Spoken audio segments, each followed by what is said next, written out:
Existe um filme bastante interessante chamado Idiocracy.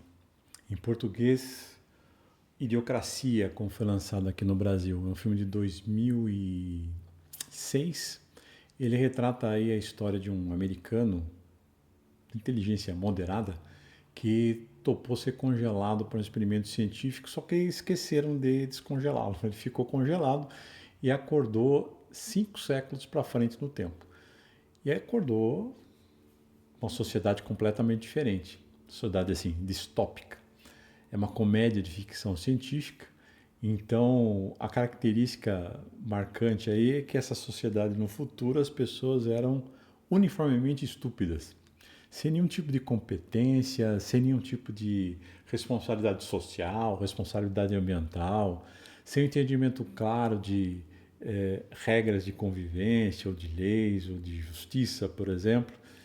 E o filme mostra isso como fruto aí de uma sociedade que valoriza o consumismo, o marketing pessoal, que tem uma postura anti-conhecimento e o resultado onde isso vai chegar. Bom, o filme mostra que demorou 5 séculos. Parece que dá para reconhecer alguns resultados já hoje, né? E assistindo esse filme, o primeiro raciocínio que vem, a primeira pergunta que vem é: será que a humanidade está ficando mais burra? Talvez a pergunta seja outra. Será que a humanidade está perdendo a capacidade de reconhecer competência?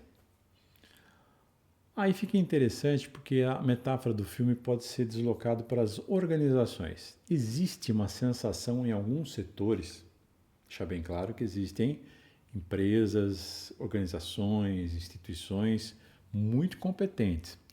E existe também essa sensação de que a competência está sumindo em alguns lugares, está deixando lugar para uma incompetência quase que sistêmica. Agora, como essa competência se instala? Essa incompetência, corrigindo, ela se instala de uma forma quase que silenciosa. Ninguém admite que tolere incompetência. Nenhuma empresa admite isso, nenhuma organização, nenhuma instituição. Agora, isso de fato ocorre. Muitas vezes a gente escuta: ele ainda está se adaptando, só que ele está se adaptando há 5 anos. Essa equipe teve muitas dificuldades na execução do projeto, foi um projeto bastante complicado. Só que as dificuldades que criou foi a própria equipe. Ou alguns são tolerados porque têm ligações políticas muito fortes.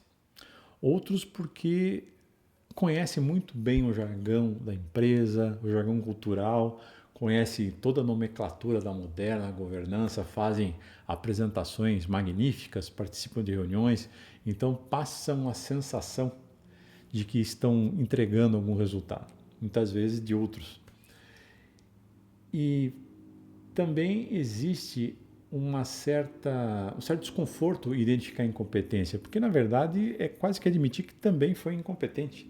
Porque alguém foi incompetente no momento de contratar, de manter, de proteger. Então, deixá-la acontecer muitas vezes é até mais confortável do que detectá-la. Outra coisa que colabora são as próprias pessoas competentes. Elas de certa forma protegem a incompetência. Muitas vezes, imaginando um grupo com uma liderança incompetente ou não tão competente assim, se tem entre seus quadros pessoas capazes, elas vão resolver. Muitas vezes elas assumem a frente, elas corrigem as apresentações, corrigem o relatório, vão falar com os clientes, identificam os problemas, resolvem os problemas.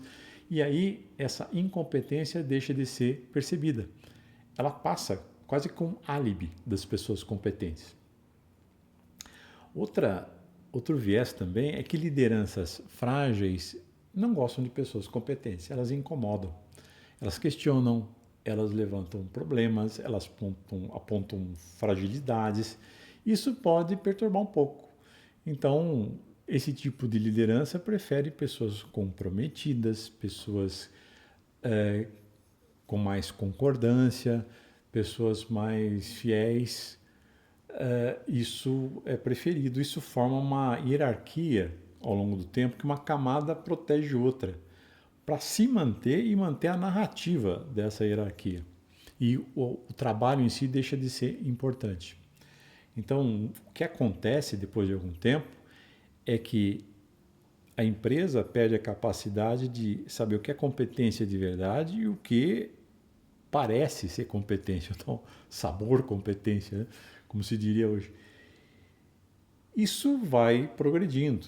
Chega um momento em que tudo é muito subjetivo. Aliás, funções subjetivas, atividades subjetivas, com nomes subjetivos, são um espaço para se tolerar incompetência. Liderança, pensamento estratégico, alinhamento, isso tudo é difícil de mensurar. Não estou dizendo que tudo tem que ser mensurável absolutamente em termos de resultado. Agora, a instituição, uma organização, tem que saber se aquela colaboração de fato é benéfica ou não e tem que mensurar isso de alguma maneira. Não dá para ficar só na subjetividade. Quanto mais vago é a descrição de um cargo, mais é margem para isso. E aí o que acaba ocorrendo é o seguinte: a narrativa do trabalho passa a ser mais importante que o próprio trabalho. Isso sinaliza uma coisa muito grande do o que de fato é valorizado naquela organização. Então é mais a narrativa. Vira um storytelling bem feito, muitas vezes, do que propriamente resultados. E chega um momento em que o competente ele passa a ser mal visto. Se alguém questiona uma ideia ou uma decisão que é tomada de uma forma precipitada, ele é pessimista. Se alguém não quer tomar as medidas paliativas de sempre, sim entender de fato qual é o problema, ele perdeu o jogo de cintura. Para o competente nesse meio, é melhor ele sair, né? Ou ele vai ter que se conformar e se calar. E a evasão dos competentes é maléfico para a instituição, para a organização. Agora, se algumas organizações são tão competentes, porque elas duram tanto? Muitas duram tanto porque estão usando algo que foi construído no passado. Muitas têm um monopólio de mercado. Muitas têm mercados protegidos. Muitas têm um caixa muito grande construído ao longo do tempo. Contratos antigos. Isso perpetua essa situação. Quando se perceber, já não tem mais nada o que fazer. Enfim, e assistindo o filme Idiocracy, o questionamento sobre se estamos ficando mais burros ou não, acho que perde espaço realmente para se estamos conseguindo ainda identificar a competência. Porque o dia que perdemos essa capacidade, a incompetência não precisa nem vencer. Ela nem vai ser percebida de fato. Qualquer semelhança com alguma instituição, organização, empresa que você conheça é mera coincidência.